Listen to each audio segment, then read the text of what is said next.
Thank you for being here. On a cargo station, a man runs past an old transit module to save workers caught in a sudden pressure breach. Minutes later, station cameras show him opening a panel he never touched.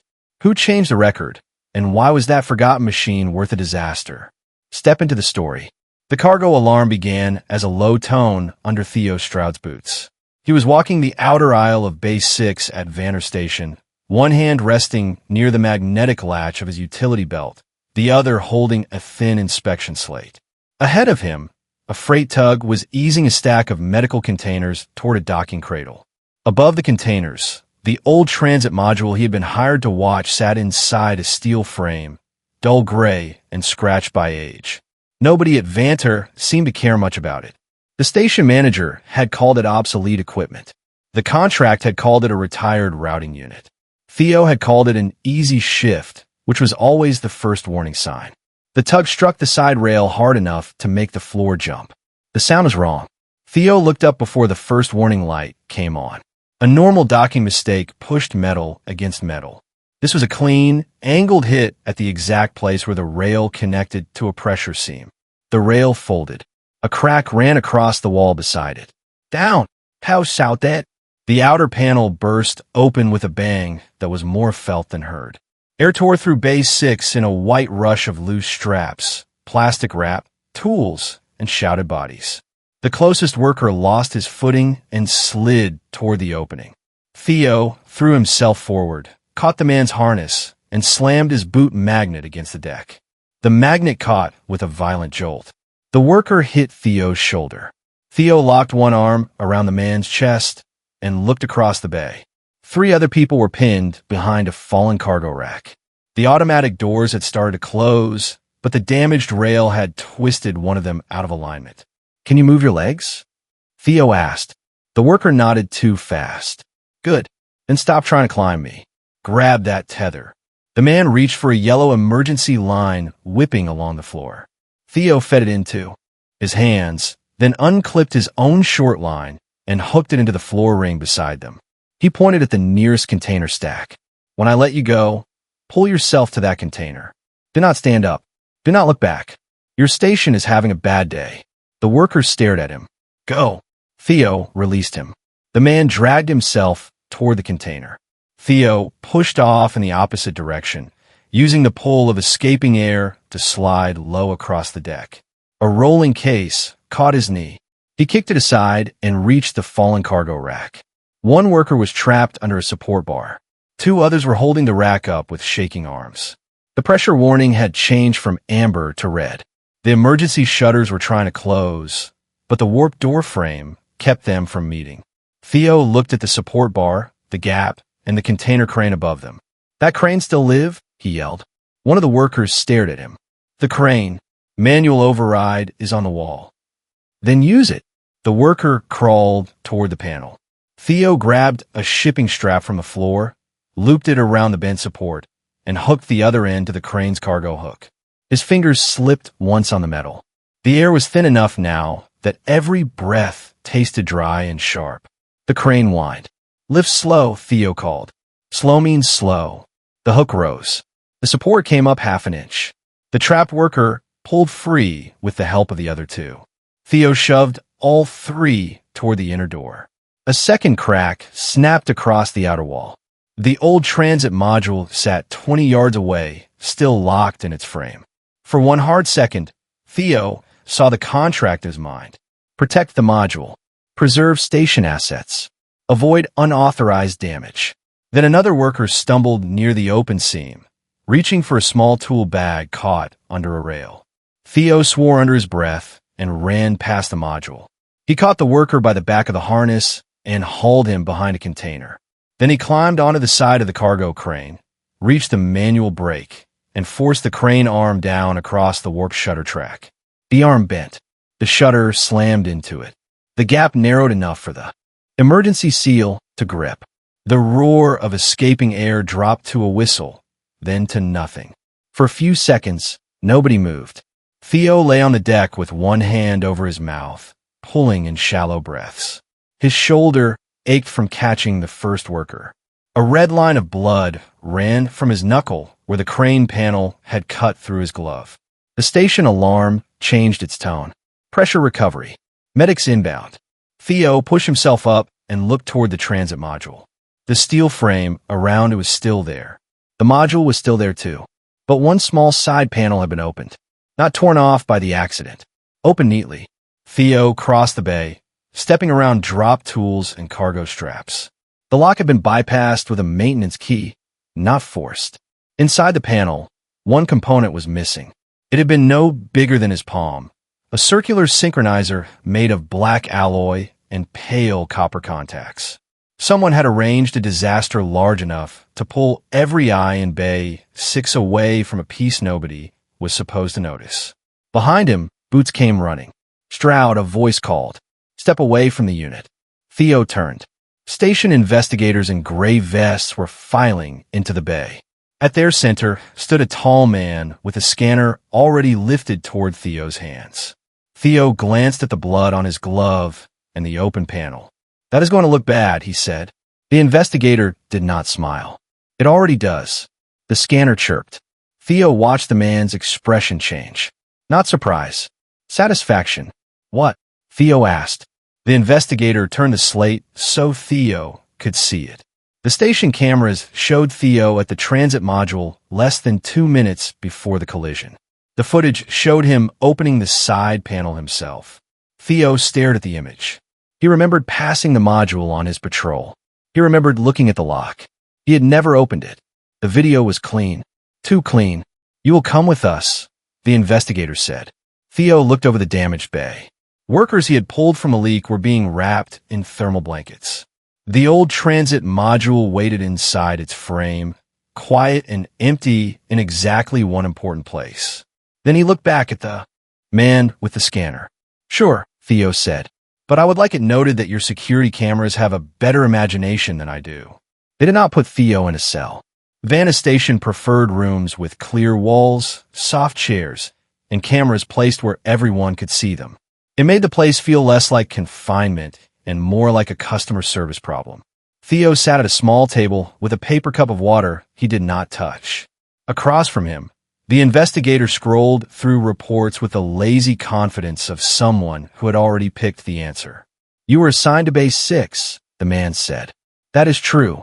You had access to the module. Also true. You were seen at the module. I was seen near the module. Your video says I opened it. My memory says otherwise. One of us has been edited.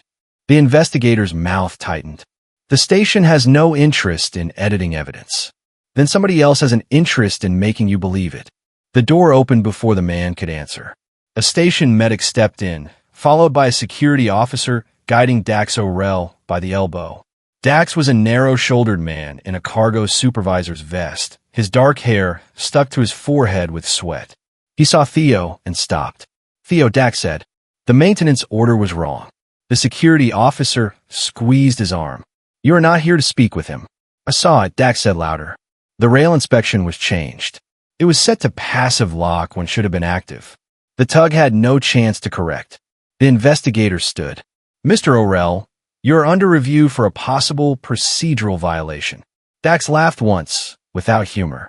Procedural violation. That is what you call someone changing a pressure seam schedule. The officer pulled him toward the door. Dax twisted enough to look back at Theo. I sent the original check to the cargo buoy. Base 6 outbound marker. The one they never inspect because it is too boring. Then he was gone. The investigator's face had gone flat. Theo leaned forward.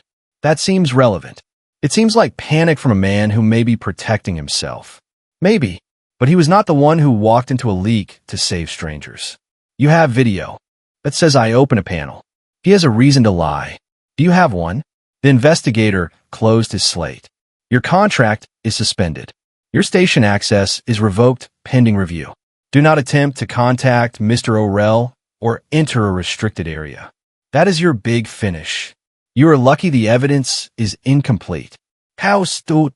The man started to say something else, but Theo was already at the door. Stroud, the investigator said, do not make this worse. Theo looked back. You are the one letting a false report walk out of the room. He found his locker cleared and his temporary access badge dead. His personal bag had been placed on a bench outside security, as if someone had packed up a hotel room. He slung it over his shoulder and headed toward the public concourse. Vanna Station had been built to make people forget they were between worlds. The main ring held coffee stalls, repair shops, capsule hotels, and too many screens selling convacations to people traveling through industrial space. Beyond the glass, the cargo yards glowed in hard white lines against the dark. Theo stopped at a vending wall and bought a bottle of water. The machine took his last small credit without a word of apology. Your habit of leaving a scene after the official version has been written is inconvenient. The voice came from his left. Theo did not turn right away. He took a drink first. You have no idea. I have tried staying. They serve worse coffee. A woman stood beside the observation glass. Her clothing was expensive in the careful, quiet way that made most people assume it had no price tag. A long coat followed the clean lines of her body without getting in her way. Her skin carried a faint pearled sheen under the station lights. Not human, but close enough that most travelers would not stare unless they wanted to be rude. Her eyes were dark gold, steady and alert. She looked like someone enjoying a view. Theo saw the way she stood with one foot angled toward the nearest service corridor. He saw her reflection in the glass scan the concourse behind him. He saw the small burn mark at the edge of one glove where a data port had been removed too fast. You're going to tell me you know who did it, he said. I know why they did it. That is not the same thing. No, it is better. She handed him a slim data wafer. Theo did not take it. What is this? A transfer notice. The component taken from the transit module is scheduled to be delivered to Luminera Ring. A private auction begins there in less than 2 days. Luminera Ring is a resort. It is also a place where wealthy people go when they want a legal business to feel like leisure. Theo looked at the wafer again. And you are someone who has been following the people behind that auction for a long time. That sounds like the beginning of a lie. It is the beginning of a cautious truth. Theo finally took the wafer. The display showed a freight number, a narrow window of departure, and a secure symbol he recognized from the investigator's report. Caravel Security. The woman watched him read. The piece they took, Theo said. What does it do? It is a synchronizer. It belongs to an older system that regulated traffic across Cauldron Reach. Past tense. Officially, it is retired. In reality, its control functions were absorbed into private routing contracts. The synchronizer is one part of something called the Transit Priority Core. Theo handed the wafer back. You're telling me someone tore OpenBase 6 for a part in an old traffic computer. I'm telling you someone created a pressure breach, because taking that part quietly would have brought an audit. The breach made everyone look at the people who needed air. That is what competent sabotage does. It chooses the emergency that will make the real theft invisible. Theo studied her face. She had not said it like a theory. She had said it like a remembered lesson. What is your name? He asked. Neres Avon. How, Stu? I know. He raised one eyebrow. I read contract records before approaching you, she said. You have experience in station security, extraction work, and emergency repair. You also left military service after a mission that was sealed. Theo's expression cooled. Neres did not retreat. I did not read the sealed file. I read the consequences. You have turned down work from 3 companies tied to transport monopolies. You have a record of getting civilians out before property. I need someone who will not freeze when a plan stops being clean. You need someone to do the ugly part. I need someone who knows the difference between ugly and necessary. Theo looked through the glass at the cargo ring. Far below, Base 6 had become a sealed square of red lights. Dax was somewhere behind a locked door. His own name was already moving through a report as the man who had touched the wrong panel at the wrong time. Were you actually trying to steal? He asked. Not steal. Recover. That answer is usually worse. The Transit Priority Core decides which ships get access to safe routes, fuel priority, emergency docking, and medical corridors. On paper, it is a safety system. In practice, people have used it to trap communities on Arava by keeping their ships at the bottom of every list. Theo had heard of Arava. Outer industrial planet. Old mining systems.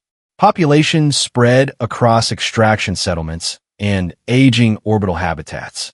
The kind of place transport companies liked because everything needed to be shipped in and everyone needed permission to leave. Why you, he asked. Neres looked toward the stars.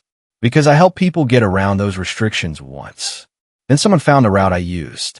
After that, the gates closed tighter. There was no performance in the answer. That did not make it complete. Theo took a slow breath. You want me to go to Luminera Ring with you? Yes. You have a ship. I have transport. I do not have someone who can cut through a maintenance wall while it is losing pressure, fight train security in a narrow corridor, and keep a damaged service craft from becoming scrap. And what do I get? Proof that the sabotage of Vanter was planned by the same people running the auction. Evidence that Dax was telling the truth. A chance to stop them before the core changes hands. Theo looked at her for a long moment. Any information that can get me killed, he said. You tell me before it gets close enough to try. Neres met his gaze. Agreed. He did not believe she had agreed as completely as she sounded. But Dax had. Trusted him with one sentence in a room full of people who wanted it buried. Theo had no badge, no access, and no clean way back into Base 6. He nodded once. All right, he said. Let us go visit the worst hotel in the system. The transport Neres had arranged was a narrow passenger cutter with no visible company mark and just enough luxury in the cabin to support the story they needed to sell.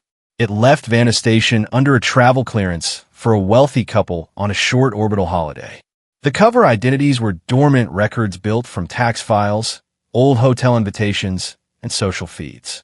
On paper, the two of them had been together for 6 years. Neres kept her own surname in the cover, while a biometric filter softened the alien markers in her profile. Theo sat across from Neres in the cabin while the cutter eased away from the station. The view through the port shrank Vanter into a wheel of lights, then into a hard silver shape against the stars. Neres put 2 small cases on the table between them. One has clothing, she said. The other has the history of a relationship. Theo looked at both cases.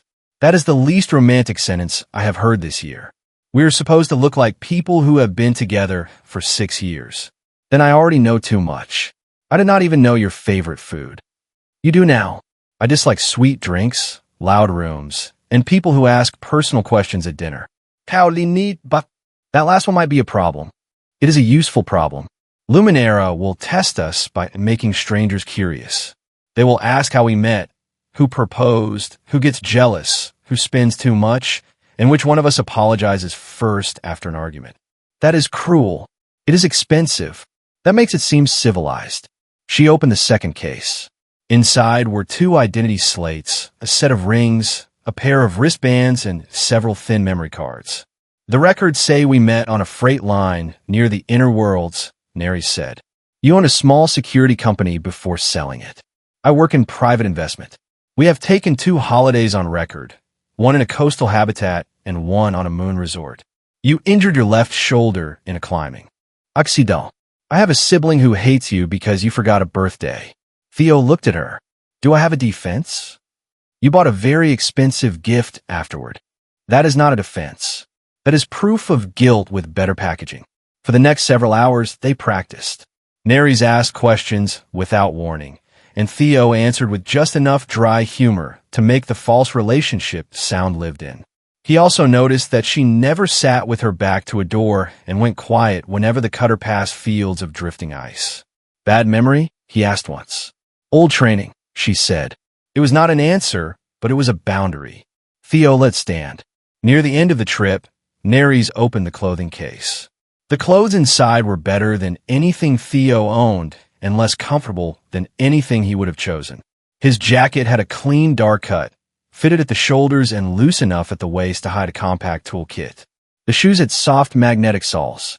The ring was a blank band that would record simple skin contact patterns, useful for convincing close-range sensors that 2 people were familiar with each other. He turned the ring over in his fingers. Does this thing tell the hotel if I'm truly in love? He asked. It tells the hotel whether you have touched me often enough to look like a long-term partner. So, a machine built by people with poor priorities. It is built by people who sell privacy to guests and suspicion to security. Theo slid the ring on. I can work with that. Before they reached Luminera, Neres also showed him a contingency file on a cargo pilot named Elon Breck.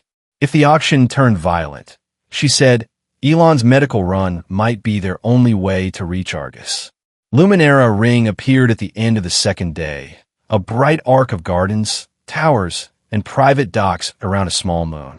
It was beautiful because someone had spent a fortune hiding every sign of work, hunger, and risk behind glass. Their cutter joined a line of sleek private craft moving toward the arrival's bay. Remember, Neres said, her voice quieter now. You are calm. You are bored. You have done this too many times to be impressed. I am bored already. Good. Do not overdo it.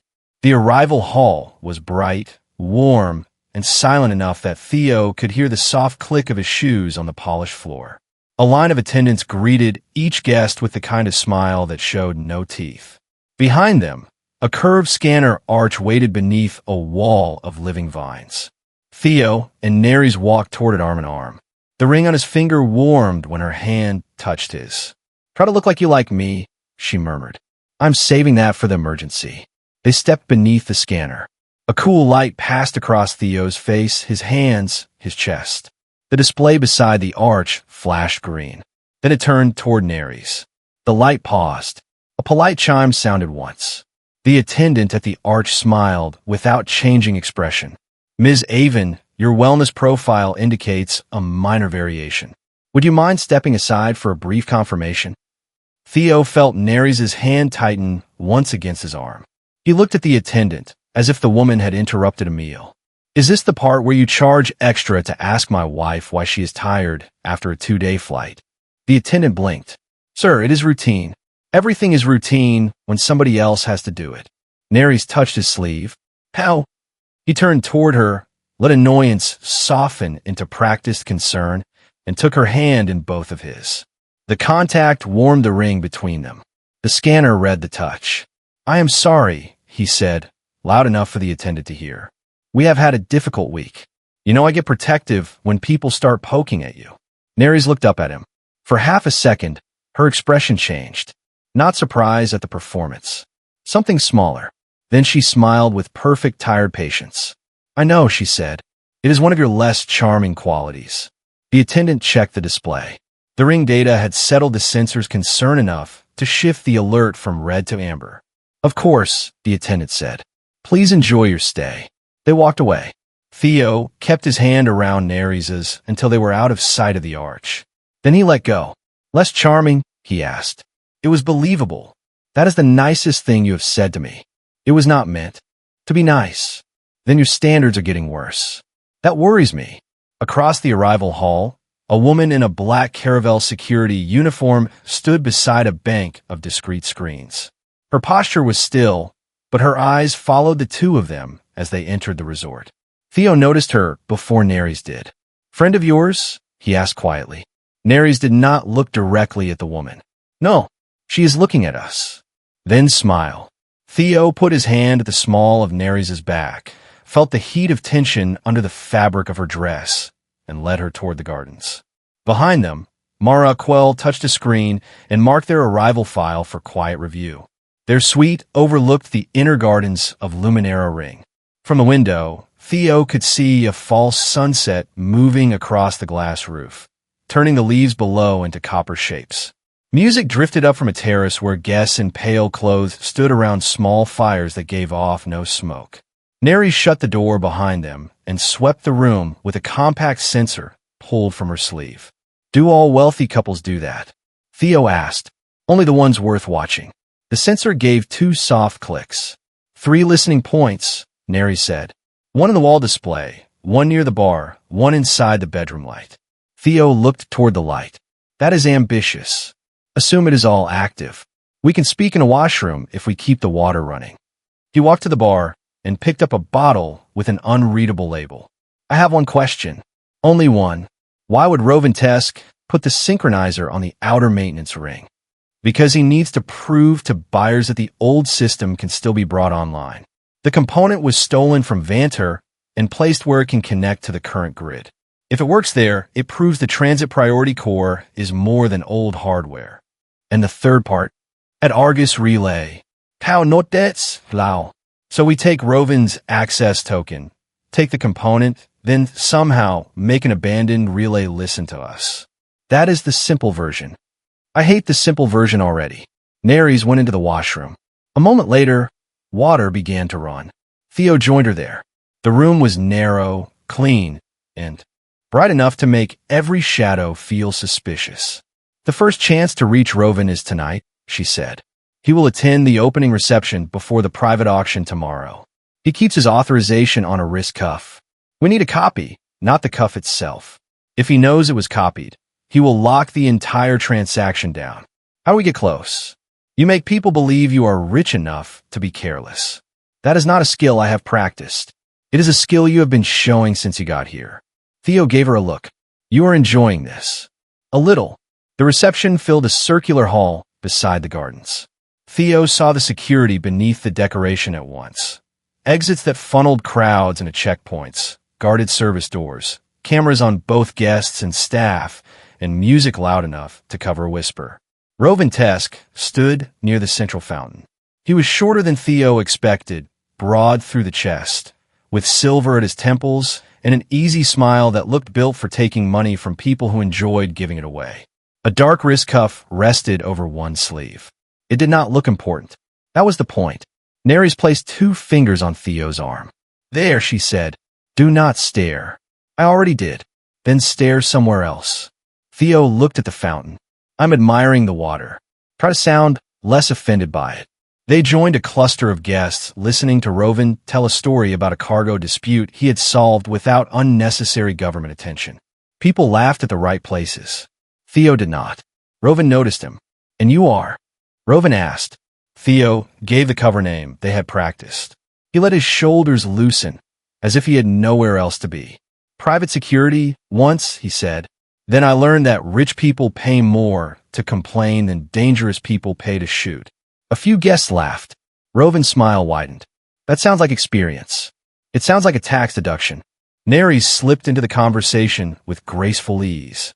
She praised the resort, mentioned a mutual investor from their false social history, and guided Rovin into talking about the auction without appearing to ask about it. He enjoyed his own voice. How? Could see that much. But Rovin was not careless. Every time he shifted his arm, the cuff moved out of easy reach. Every time someone came close, his attention flicked to their hands. A server passed with a tray of dark drinks. Theo caught the server's eyes for a moment.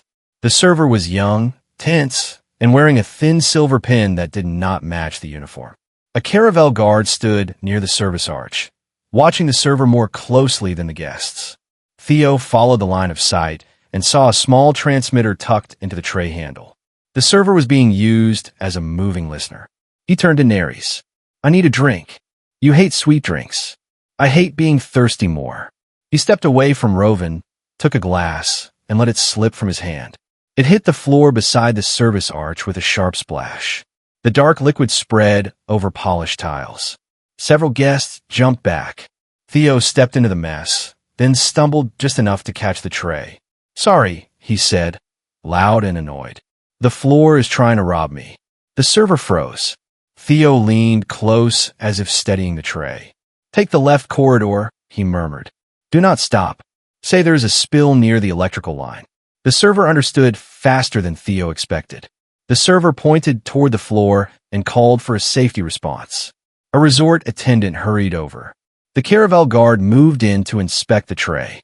Theo stepped between them, blocking the line of sight with his shoulder as he complained about ruined shoes. The server slipped away through the left corridor with the tray. Neres appeared beside him, her face carefully neutral. That was not in the plan, she said. It was a small improvement. That guard will notice. He will notice a spill. We are wealthy. We are supposed to be mildly destructive. A new song began. The crowd shifted toward the dance floor. Neres looked toward Rovin. He had moved closer to the music, cuff hand resting near his side. We have one chance, she said. Theo set down his second drink. You dance. I do many things. That was not an answer. It was the only one you were getting. She took his hand and led him onto the floor. The dance was slow enough to be polite and close enough to make Theo aware of every small adjustment in Neres' posture. The ring on his finger warmed when their hands met. Her other hand settled against his shoulder. For the cameras, they looked practiced. For Theo, it felt like trying to walk a narrow beam while someone watched him through a scope. Rovin is 2 turns behind you, Neres said softly. When I step left, guide me past him. Guide you how? Like you trust me. That is a lot to ask during a dance. Neres looked up at him. You agreed to the job. Theo held her gaze for 1 beat, then moved with her. They turned. Rovin came into reach. Neres' fingers brushed Theo's sleeve, a signal. Theo shifted his grip, drawing her closer as though the music had asked for it. Her hand slid from his shoulder past Rovin's cuff. A tiny mirror patch inside her ring caught the cuff's pulse pattern and copied it. Rovin glanced at them. Theo smiled at him. Good music. Rovin's eyes went to Neres, then back to Theo. You 2 have settled into the evening. We are trying to survive it, Theo said. Rovin laughed. The cuff gave a faint blue flash. Neres' eyes narrowed. Done, she whispered. Then every light around the fountain blinked once. Rovin's smile disappeared. At the edge of the room, Mara Quell lifted her wrist and spoke into a concealed mic. Theo felt Neres' hand tighten on his shoulder. Time to go, she said. They moved with the dancers at first. Then they slipped through a side arch and into a quieter gallery lined with mirrors. Behind them, the reception continued as if nothing had happened. The first security door closed across their path. Theo stopped. That seems unfriendly, he said. Neres reached for her sleeve. Mara's voice came through the gallery speakers, calm and close. Please remain where you are. I would prefer not to damage the resort over a misunderstanding. Theo looked at Neres. Is this the part where you tell me you have a plan? He asked. Neres pulled a thin wire from her cuff and smiled without humor. This is the part where you find out whether I do. Neres crouched beside a panel at the base of the gallery wall. The wire in her hand was not a magic key. How? Could tell that from away. She checked the panel twice, then pressed the wire against a maintenance seam and waited for a response. The door controls are on a separate loop, she said. That sounds like bad news. It means Mara is trying to contain us without alerting the guests. Why? Because guests who learn there is a security problem leave. Investors who leave do not buy things. Theo looked down the gallery. The mirrors made the corridor seem longer than it was. At the far end, 2 caravel guards appeared through a glass arch. They were moving fast, but not running. Professional. Calm. Certain the door in front of Theo and Neres would hold. Theo scanned the wall. One decorative column sat a few feet from the floor panel. It was too wide for decoration alone. Can you open that? He asked. Neres glanced at it. It is probably climate control. Probably is better than definitely not. He stepped to the column, ran his fingers along the seam, and found a recessed latch behind a bronze strip. The toolkit inside his jacket had been chosen by Neres for a rich man's trip. It had a compact cutter, a grip line, a seal patch, and a folding driver. He used the driver on the latch. The panel opened. A wash of warm air hit his face. Climate control, Neres said. See? We are learning. The shaft inside was narrow, but large enough for a person to crawl through. Theo pulled the grill free, then turned back. The guards were halfway down the gallery. After you. Neres did not argue. She climbed in. Theo followed, pulled the grill behind them, and let the darkness close over the sound of approaching boots. The shaft carried them around the outer curve of the resort. Theo crawled first after the second bend, following the faint hum of pumps and air exchangers. Neres moved behind him with no wasted motion. She had done this before, not this exact path perhaps, but enough hidden routes to understand what mattered. She counted turns under her breath. She listened at joints before they crossed them. At one junction, Theo stopped. What? Neres whispered. He pointed ahead. The metal floor was scored by fresh boot marks. Not maintenance shoes. Hard soles with magnetic treads. Security is already in here. Can they know the route? Mara can know the building. If she is good, she does not need to know her route. She only needs to know where a person like me would go. Neres was quiet for a second. And where would a person like you go? Toward the place everyone else thinks is too unpleasant to use. They reached a service hatch above a waste processing chamber. The smell made Theo stop breathing for a moment. Neres looked at him in the dim blue maintenance light. You wanted action. I wanted action with lower standards. The hatch opened into a room filled with sealed pipes and spinning filters. A narrow maintenance catwalk crossed above a slow-moving gray channel.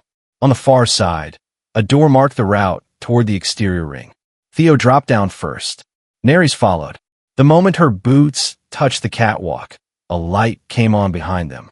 Mara Quell stood at the opposite door with two guards, her formal jacket gone and a tactical vest visible underneath. Mr. Stroud, Ms. Avon, you have been busy. Neres stepped forward. Roven is selling a routing core that can trap medical traffic. If you have evidence, you should have brought it before breaking into my facility.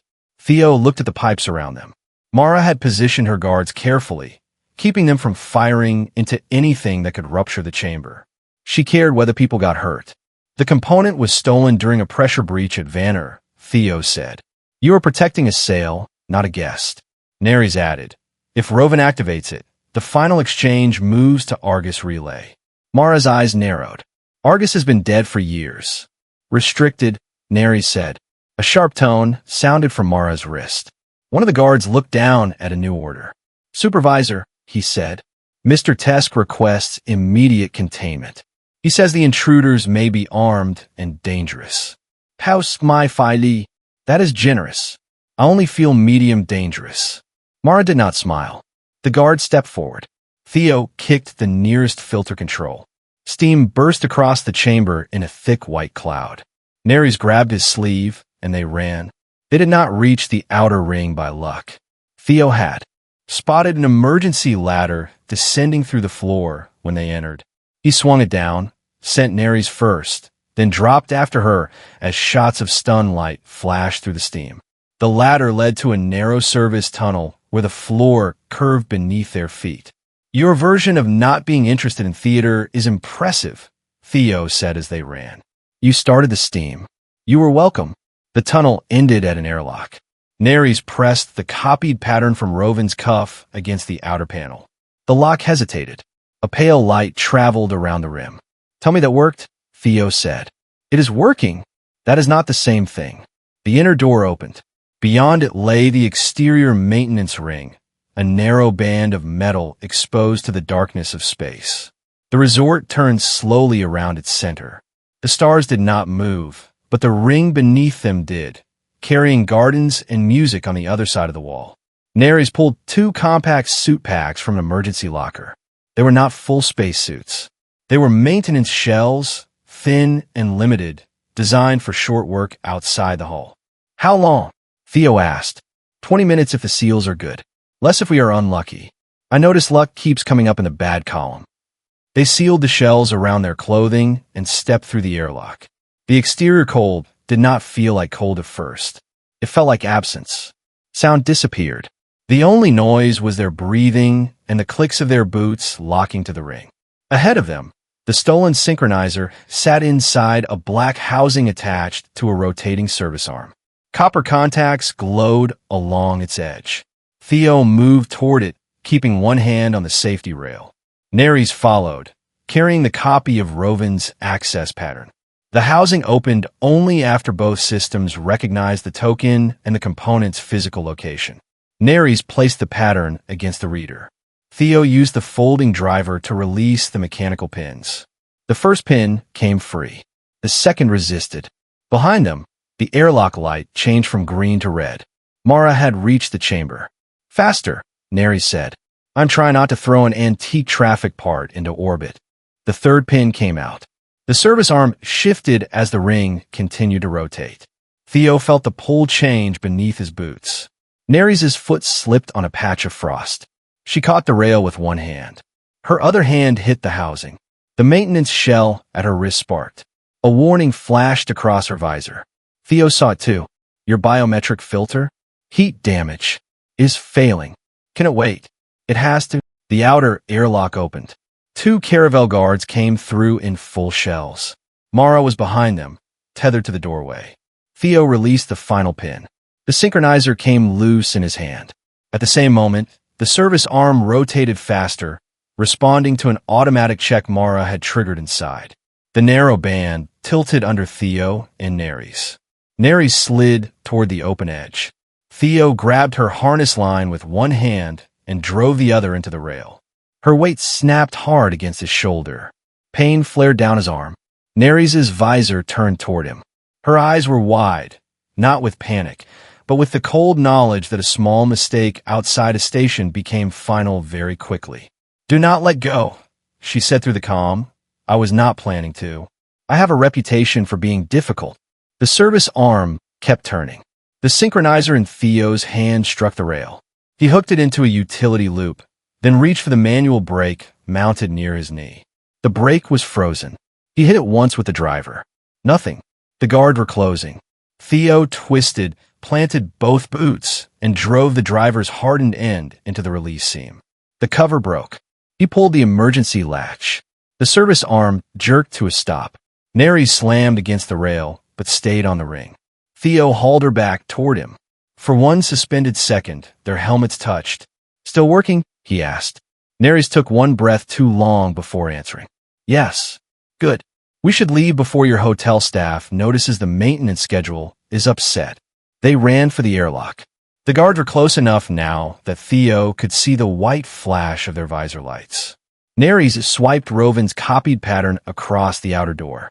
It refused. "The token has been revoked," she said. "Can you fix it?" "No." Theo looked at the narrow gap around the maintenance hatch. There was a secondary manual wheel beside it, used only when systems failed. "Then we do it the old way." He got the wheel turning. Neres braced with him. The metal fought them. The exterior ring began to rotate again under their feet as the brake reset. Mara's voice cut through the comm. "Stop. The door is sealed. You cannot cycle it before the arm moves." Theo did not look back. "Helpful advice. Appreciate it." The wheel gave. The hatch opened just enough. Neres slipped through first. Theo threw the synchronizer inside, then followed as a guard's hand caught the edge of the hatch. Theo kicked the manual wheel. The hatch closed on the guard's glove, forcing the hand back. It locked with a deep mechanical thud. Inside the airlock, Neres sagged against the wall. The biometric filter under her cuff gave one last flicker and went dark. Theo held up the synchronizer. "One piece down," he said. Neres looked at it, then at him. "No," she said quietly. "Two pieces. The copied authorization is the first." The airlock began to cycle. Theo leaned his head back against the wall. "Then we are halfway to a terrible idea." They came back through the service tunnels with the kind of silence that only happened after a near disaster. Theo's shoulder had begun to stiffen beneath the borrowed suit shell. Neres moved quickly, but the failure of the biometric filter had changed something in the way she held herself. Before, she had looked like a woman using a costume. Now she looked like someone who knew the costume had become a weakness. At the first maintenance junction, they stopped long enough to strip off the outer shells. Theo checked the synchronizer. The copper contacts still glowed in a faint pulse. Neres held the copied authorization close to her slate. "Rovin has changed the auction time. It is starting now." Now. He knows someone accessed the outer ring. He does not know exactly what we took, but he will not wait. Then what did we just risk our lives for? The synchronizer gives us a physical key. The copied authorization gives us a digital key. We still need the traffic state that completes the core. The part at Argus. Yes, but we need Rovin's route record to know which access channel he plans to use. Without it, we can reach Argus and still have no way to speak to the relay. Theo flexed his bad shoulder. "And your plan is to walk back into the party looking like nothing happened." Neres looked down at the scorch cuff where the biometric disguise had failed. "My plan is to look like someone who had an expensive medical problem." That seems specific. It is believable here. They took a service lift up to the guest levels. Neres changed the shape of the cover with a few quick adjustments. She removed the false shimmer from her skin and replaced it with a thin wrap around one wrist. She altered the makeup around her eyes, making herself look tired and faintly irritated. Her natural features were more striking without the soft, humanizing filter. The pearled sheen of her skin caught the light differently. Her pupils narrowed in the bright lift. Theo watched without trying to hide it. "You are staring," she said. "I'm trying to decide whether I should look worried." "You should look guilty. You are the husband who insisted we attend a reception after I fell ill." "That sounds cruel." "It sounds rich." The private auction was held in a smaller room beneath the main gardens. No signs marked the entrance. Guests were guided in through a quiet hall where attendants collected personal devices and offered drinks strong enough to blur judgment. Theo and Neres entered late. Rovin stood on a low platform beside a transparent display. Around him, a dozen buyers sat in curved seats. The screen showed nothing obvious, just moving points of light crossing a map of Cauldron Reach. Theo recognized the pattern. Routes. Each light was a ship, some bright and steady, some dim, some flashing at the edge of the display. Rovin spoke softly, but the room had been designed so every word carried. "Safety is never free," he said. "The routes that keep commerce alive require decisions. Fuel must go where it preserves value. Docking must go where it preserves order. Priority must be assigned by people willing to understand the cost of chaos." Theo kept walking, his face calm. The display changed. Several dim lights vanished behind red bars. Neres' fingers brushed his wrist. "Those are medical lanes," she whispered. Rovin continued. "The old public system treated every request as equal. It created delays, waste, and vulnerability. The new structure offers certainty. A ship with valid backing moves. A station with a standing contract receives fuel. A community that understands its obligations remains connected." Theo looked at the buyers. No one flinched. Neres moved toward a side console, pretending to steady herself. Theo followed, half a step behind, playing the impatient partner. On the console, a guest access panel displayed Rovin's current routing channel. He had opened the path to Argus Relay, but it was encrypted behind a live approval sequence. Neres plugged a thread-thin reader into the panel. Theo kept his body between her and the room. Rovin's voice changed. "Of course, systems require safeguards. If a core is compromised, the network must protect itself. Lockstep protocol will freeze all open corridors until control can be restored." The red bars on the display widened. Theo turned toward Neres. "Did you know about that?" Her eyes stayed on the reader. "I knew there might be a containment system. Mike, I did not know he could trigger it from here." "That is not what I asked." The reader flashed. A route map poured onto Neres' slate. Rovin saw them. His expression did not change. He simply touched his cuff. Every red bar on the display went solid. A sharp alarm sounded under the music. "Your guests should be leaving," Rovin said to the room, his voice still calm. "There's been a temporary security irregularity." People rose, confused but not panicked. They were used to paying other people to be panicked for them. Theo took Neres by the arm and guided her toward the near side door. She resisted just enough to make him stop. "How?" He looked at her. The lockstep system was built after the old public network had collisions during emergency traffic.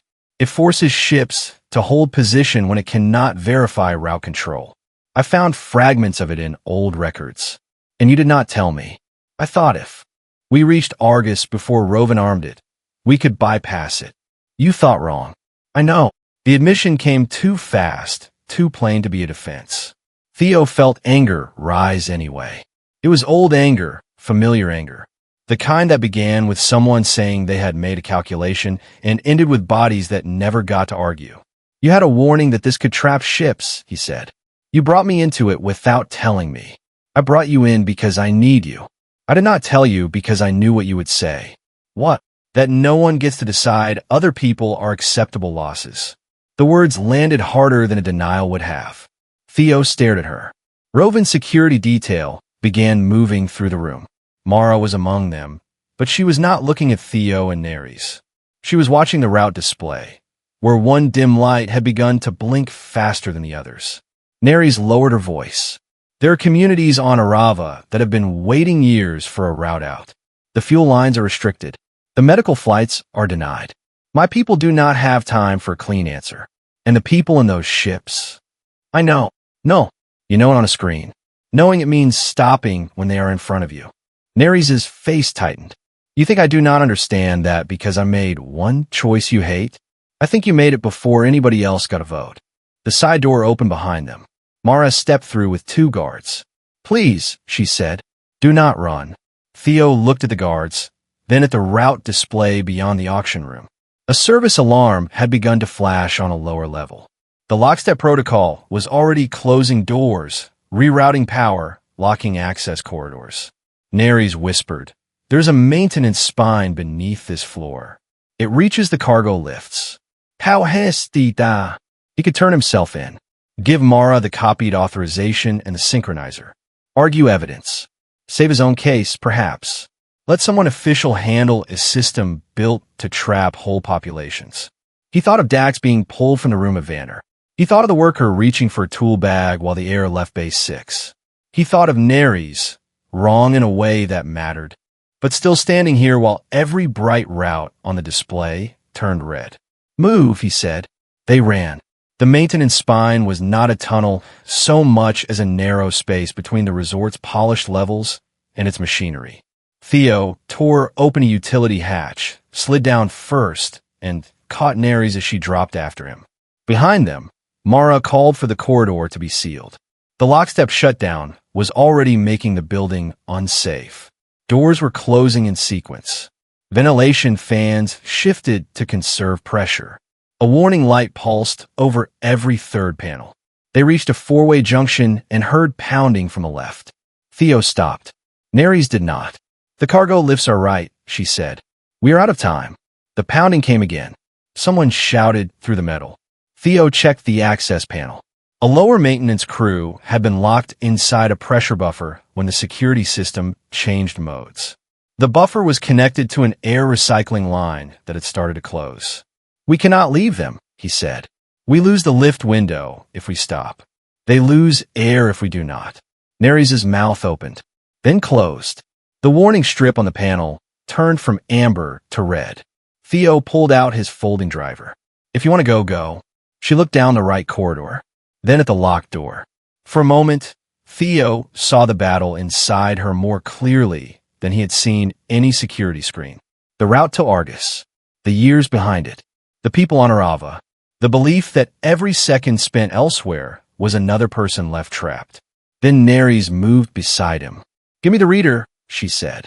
Theo handed it over. She pressed the copied authorization against the panel. This will put my real pattern into the system. Then it will find you. It already has. Her fingers moved across the controls. She did not try to override the whole lock. She opened a pressure equalization channel first, buying time. Theo used the driver to release the manual clamps. The door dragged open. Some maintenance workers stumbled out, coughing and pale. One had injured an ankle. Theo got the person onto his shoulder before anyone could object. Cargo lifts, he said. Now. They ran as the system. Updated. Behind them, a camera turned toward Neres and focused. The pale light of a full biometric scan passed across her face. Her cover was finished. By the time they reached the cargo bay, every public screen in Luminera Ring displayed a silent alert with their images. Rovin's voice appeared beneath it in calm text. Dangerous intruders. Stolen security assets. Reward authorized. Neres saw it and did not slow. Theo did not say he forgave her. Not yet. But when the cargo lift doors opened, he shoved the injured worker inside first and held the door for Neres with his uninjured arm. They had lost the quiet plan. What remained was the hard one. The cargo lift dropped them through 3 levels of Luminera Ring, past storage vaults and sealed service decks. Theo stood at the front with the injured worker braced against the wall behind him. Neres watched the lift controls as if she could force them to move faster by looking. When the doors opened, cold cargo air rushed in. A small service craft waited beyond the bay, squat and battered beside pallets of medical crates. Its hull was painted a faded blue-gray. Mistral was written in plain block letters along the side. A man in a worn flight jacket stood at the open hatch, arguing with a dock supervisor on a comm line. I said the crates stay with me, he snapped. You can delay me, search me, find me, write a poem about me, but I am not leaving medical filters on a luxury dock because someone is nervous. Theo recognized the pilot from the transport file Neres had shown him on the cutter. Ilan Bidik. Neres called. The pilot turned. His eyes went from her face to the security alert on a screen above the cargo doors. That is unfortunate timing, he said.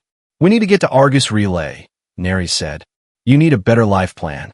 Lockstep has started. Elon looked toward the screen. The alert had changed. Beneath Theo and Neres' faces, a route notice now scrolled through the station systems. Temporary traffic hold. Safety measure. Civilian vessels remain in place. The routes are closing, Neres said. Your medical cargo will not reach Arava if it stays here. Elon's expression hardened. You know that for certain? Neres held out her slate. A new packet had arrived through a low-band emergency channel. Theo saw the name Hedra Ran at the top. Beneath it were ship identifiers, oxygen levels, medical cargo requests, and a list of stations that had downgraded their traffic status within the last hour. One entry blinked near the center. A passenger freighter with a failed scrubber. 400 people aboard. Medical docking denied. Another showed a supply hauler carrying dialysis filters, held outside a paid priority lane. This is live, Elon asked. Hedra is on Arava, Neres said. She runs local routing support. She's seeing every hold Order Rovan can push through. Elon read the list. Theo watched the decision happen behind his eyes. It was not heroism in a clean shape. It was a man calculating fuel, cargo, and the fact that he would never forgive himself for waiting. Get in, Elon said. The maintenance workers ran for the back hatch. Theo helped the injured one aboard. Neres reached the cockpit door, then stopped. We cannot take all of them to Argus, she said. The relay is not safe. We do not have another ship, Theo said. Elon was already moving. There is a sealed service shelter on the lower rim. I can drop them before we clear the station. It has air and a rescue beacon. Caravel will have to retrieve them if they want a clean report. Mara's team appeared at the far end of the bay. Theo saw her first. Time. Elon sealed the hatch. Mistral lifted off the deck with a shudder that rattled every crate. The cargo doors began to close in front of them. A Caravel guard fired a stun pulse at the craft. It struck the outer plating and threw blue light across the cockpit. Theo braced against the bulkhead. Is it supposed to do that? He asked. No, Elon said. That is why I dislike being shot at. Mistral skimmed low under the closing doors, scraped one landing fin across the deck, and burst into the service channel beyond the resort. The craft did not have the smooth acceleration of a private yacht. It bucked once, then caught the lane. Luminera rings spun behind them, its gardens and glass towers turning slowly against the black. Elon kept one hand on the controls and pointed with the other toward a narrow strip of lights on the display. Safe route is there, he said. Caravel will expect it. The shortcut goes through the old industrial debris field. Theo studied the field. Thousands of broken panels and metal fragments drifted in a long, uneven stream between Luminera and Argus. Most were small. Some were not. How much thrust? Theo asked. 1 Harburn. After that, I have enough to dock somewhere, maybe. Not enough to come back from a bad decision. Neres looked at the route data. The safe lane had already begun to fill with security markers. Rovan wants us pushed toward the hold zone, she said. If we enter it, he can claim we violated the lockstep order. Theo pointed at the debris field. The fragments are rotating around the same old industrial mass. They have a rhythm. If Elon cuts through on the inside edge, we can use the ring's shadow to hide the burn. Elon glanced at him. You have flown this kind of field? I have crawled through worse. Flying is crawling with better chairs. Not comforting. It is honest. Neres studied the display for 3 more seconds. Then she looked at Elon. Take the shortcut. Theo turned toward her. It was not a casual choice. He could see that she understood the price. They would spend their only clean burst. If the craft took damage, there would be no second chance. Idan Guruntet. Everyone hold on to something you would miss. Mistral turned. The burn began. Acceleration pressed Theo into the bulkhead. The stars stretched into pale lines beyond the forward glass. The debris field rushed toward them, a spinning forest of metal. Elon flew with both hands locked on the controls. Theo watched the external feed and called distances when fragments crossed their path. Left. Hold. Now right. Not that much. There is a panel turning under us. Elon corrected. A piece of old hull plating scraped along the side of Mistral with a shriek that shook the cabin. Warning lights flared. Outer stabilizer took a hit, Elon said. Can we keep moving? Neres asked. We are moving. Whether that is wise is another question. Theo saw a dark gap between two larger clusters. There. Drift through. That. Cut burn in 3. Elon cut thrust. Mistral slipped into shadow.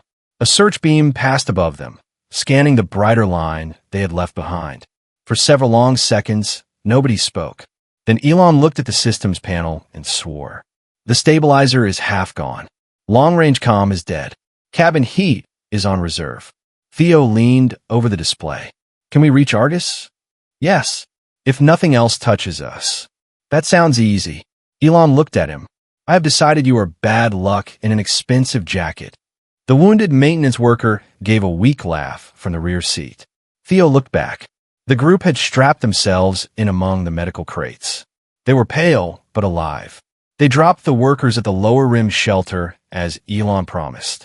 It cost them 7 minutes and a little more fuel, but no one argued. The shelter beacon blinked as Mistral pulled away.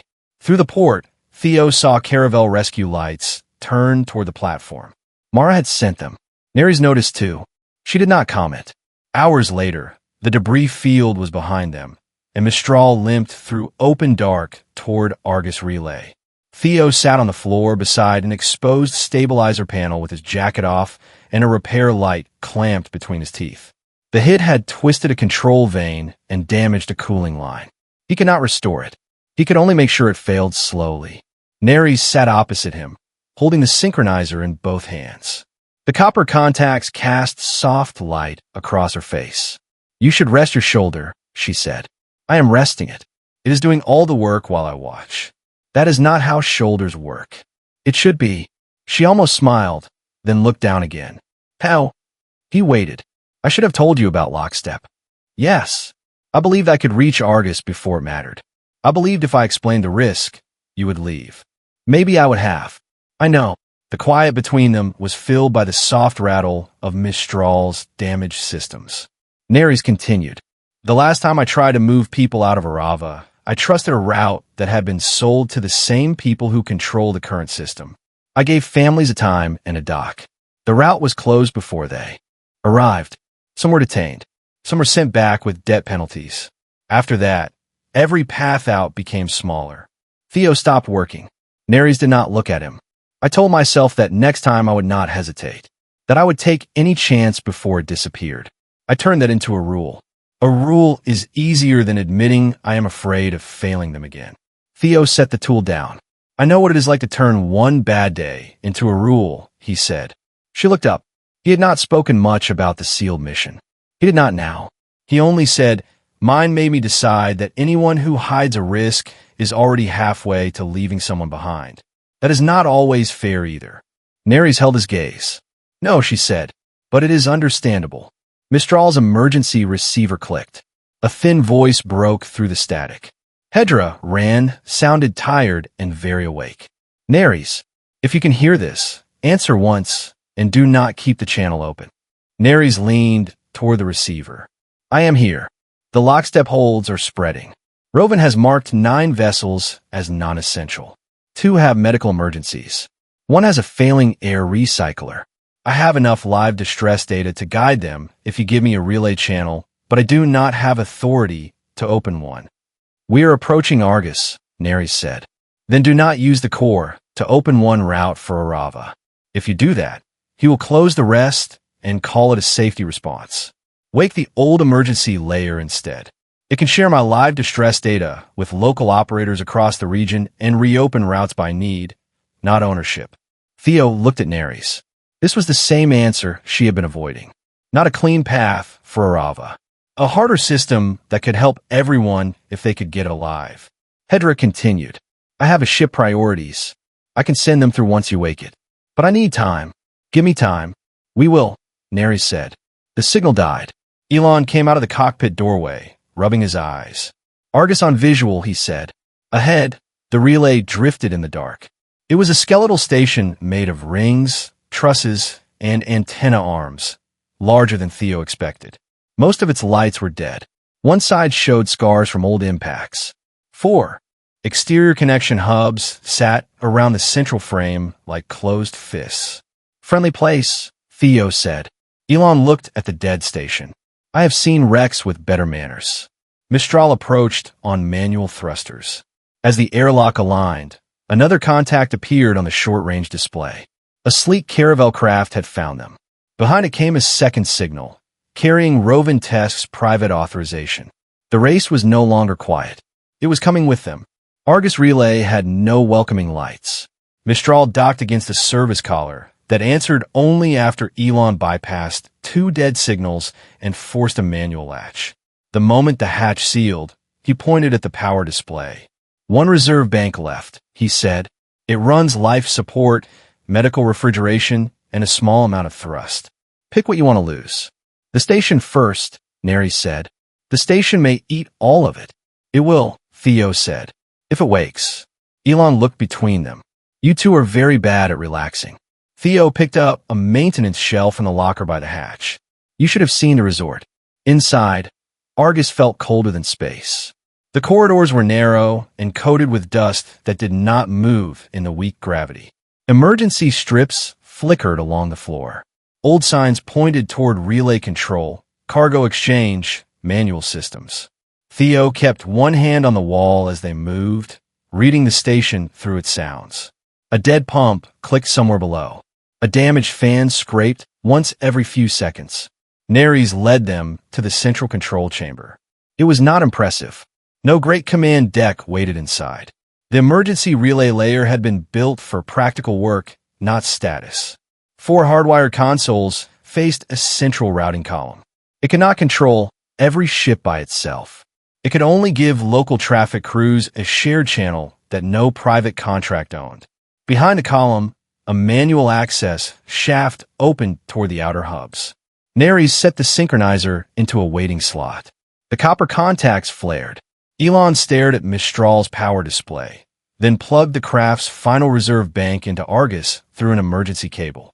It meant losing their last chance to leave under their own power, but the relay needed a stable surge to wake. The control chamber woke in pieces. A screen came alive with traffic points. More red bars filled the display than Theo wanted to count. For external hubs, Neres said, they all have to open before the relay can accept the synchronizer and stay online. Then Hedra can load her live priority data and tell local operators which ships need help first. The old locks were mechanical, so a compromised network could not shut them remotely. Theo looked toward the access shaft. That is me. You have to turn the hubs in sequence, she said. The first 3 will hold. The 4th starts the timing window. Once you open it, I have less than 2 minutes to load Hedra's priority data and break locksteps hold across the region. 2 minutes in here or 2 minutes out there. Both. Elon checked the route display. The caravel craft is docking. Theo looked at Mara's signal. Then we should be polite hosts. He fastened the maintenance shell over his clothes. His shoulder protested when he raised his arm. He ignored it. Neres helped tighten the outer straps. Her hands paused at the damaged joint near his collar. You should not be going out with that shoulder, she said. Then you should not be staying in a dead relay with a system you have not touched in years. I touched it in simulation. That is a comforting sentence. She gave him the entire control slate, not just the pieces he needed. All current data, she said. All limits. All routes. No hidden warnings. Theo took it. That is new, he said. It is overdue. He looked at her for a moment. Then he clipped the slate to his suit. The outer hatch opened on black space and the faint outline of Argus's frame. Theo moved along the hull, boots locking to the metal. The first hub was 20 yards away. It had a large hand wheel, stiff with years of disuse. Inside, Neres spoke through the comm, Hub 1 is clear. Theo turned the wheel. It resisted, then moved with a shudder. One opened. The relay lights brightened. At the end of the corridor behind Neres, a door slammed. Rovan had entered the station. Mara's voice came through the comm on an open security channel. "Mr. Tesk, this is no longer an asset recovery. The relay is active. We need to evacuate." Rovan's reply was sharp. "You need to remove the intruders before they damage a regulated network. They are restoring emergency routing. They are creating uncontrolled traffic." Theo reached Hub 2. "I like him already." Neres' voice was tight. "Focus." Hub 2 turned slower. Theo braced his boots and pulled. A bolt cracked free, spinning away into the dark. He grabbed the hand wheel again and forced it through the last quarter turn. 2. The relay display inside filled with a faint lattice of route lines. Rovan entered the control chamber with 2 caravel guards. He held no weapon. He did not need one.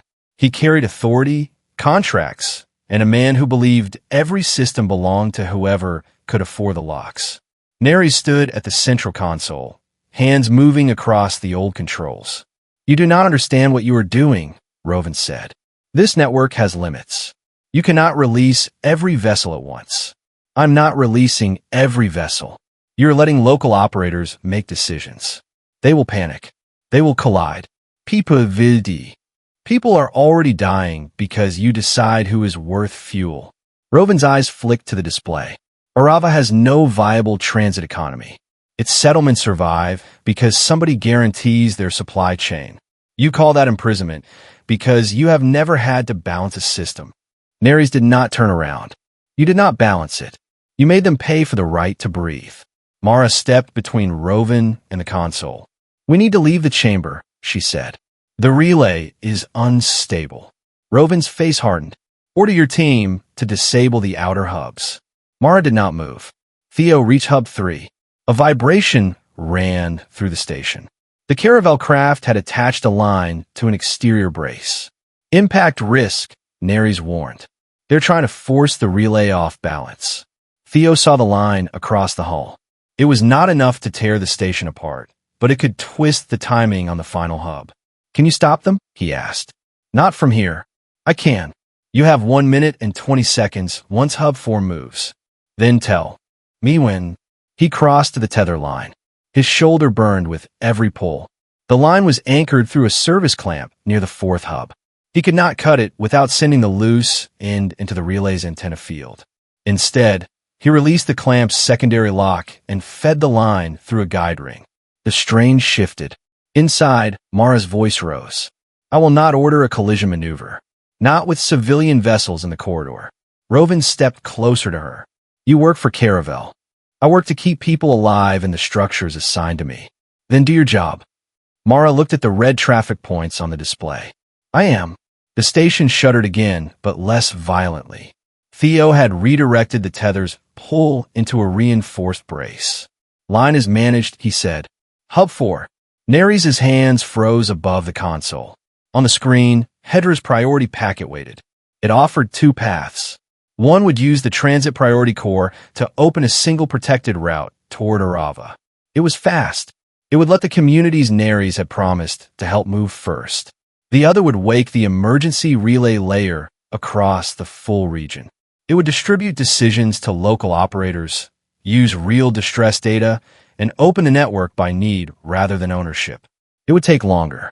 It would give Neres no control once it started. It might leave Arava's first ships waiting behind more urgent vessels.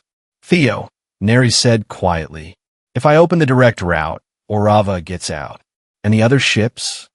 Some will remain locked until the next cycle." Theo held the final hub wheel. "You know my answer?" "Edo. But it has to be yours." For a heartbeat, there was only the faint sound of Neres breathing through the calm. Then she chose. "Emergency layer," she said. "Hedra gets the local controls."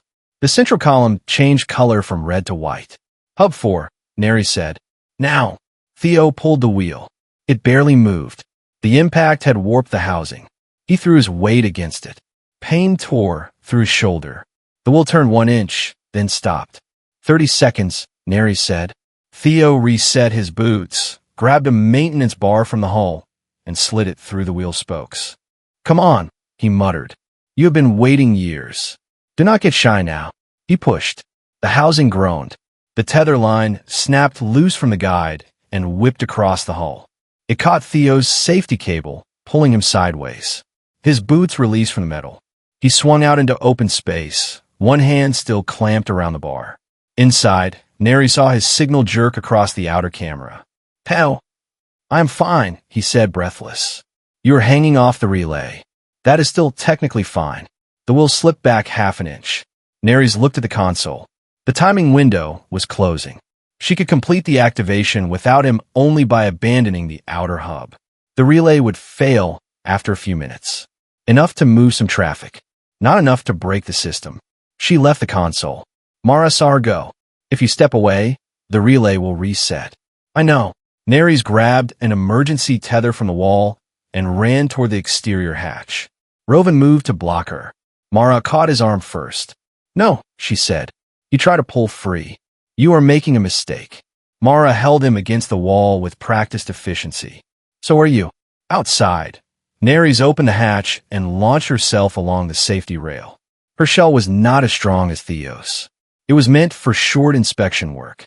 She reached him just as his grip began to slide. She secured her tether to his harness. Then she braced one foot against the hull and took the maintenance bar with both hands. Together, she said. That was my line. Use it anyway. They pushed. The wheel turned. The fourth hub locked open. The emergency relay layer came alive. For a second, nothing dramatic happened. No burst of light. No grand announcement. The old station simply began to work. Hedra's live distress data flowed through Argus to independent local operators, and they began reopening routes by urgency instead of private contracts. White route lines spread across the display. Red hold bars broke into smaller markers. Signals passed from Argus to Arava, to cargo hubs, to medical vessels, to the little independent stations that had been waiting for an answer. Hedra's voice filled the comm. Relay received. I have. Local control. First medical lane is open. Second lane opening. Passenger freighter is moving. Elon shouted from Mistral's docked cockpit. The ships are changing course. Rovan stared at the screen as his authority symbols disappeared one by one. He tried to issue an emergency command. The relay rejected it. The new system required confirmation from multiple independent nodes. He had designed a world where one person could close a gate. That world had just stopped listening to him. Order your crew to strike the antenna, he said to Mara. Mara did not release his arm. My crew is evacuating. The caravel craft pulled its tether loose and backed away from Argus Relay. Its guards followed Mara's evacuation order because it was the first order that made tactical sense. Theo and Neris made it back inside with help from Elon, who met them at the hatch with a grim expression and an emergency brace for Theo's shoulder. Do not get used to this, Elon said as he tightened it. I'm a pilot, not a rescue service. How Ween said, you are very gentle. That is why people pay extra. The relay continued to send traffic. Hedra's voice returned in brief bursts. A medical ship had cleared the hold. A supply hauler was moving. Arava's local teams had received their first routing keys. Not a private route, not a favor, a share of the system. Mistral's power bank hit zero before the station could settle. The little craft went dark except for emergency lights. Elon looked at the dead panel. We are not going anywhere soon. Theo sat against the control chamber wall, exhausted, shoulder-bound, suit dusty with frost. Neri sat beside him. Her disguise identities were gone. Every safe contact she had used to move through the system had been burned by the biometric alert and the relay logs. You lost a lot, he said. So did you. My license is still a question mark. Not entirely. With the emergency relay layer now carrying independent traffic again, a new message appeared in the relay console. It had come through the same cargo buoy Dax had used at Vanna Station. The original maintenance check was there, time-stamped before the collision. Beside it was a relay record showing the stolen synchronizer's exact serial path from Base 6 to Luminara Ring. Dax had been telling the truth. Theo let out a breath he had been holding since the station investigators took him from the bay. That will help, Neri said. It will. A small rescue ship entered the newly opened lane toward Argus. It was not fast, but it was coming because the system now recognized the station as a place worth reaching. Theo looked at Nerys. "Your vacation has been strange," he said. She leaned her head lightly against the wall. "Your travel reviews are terrible. I have high standards. You have no standards. You crawled through waste processing without complaining until later." "I complained the entire time." Quietly. He looked at her, at the tired truth in her face now that no cover remained. There was no camera to convince.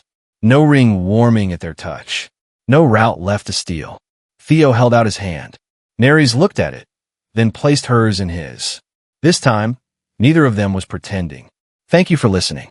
If this story stayed with you, please like the video, share it with someone who enjoys science fiction, and subscribe for more stories from the far edge of the stars.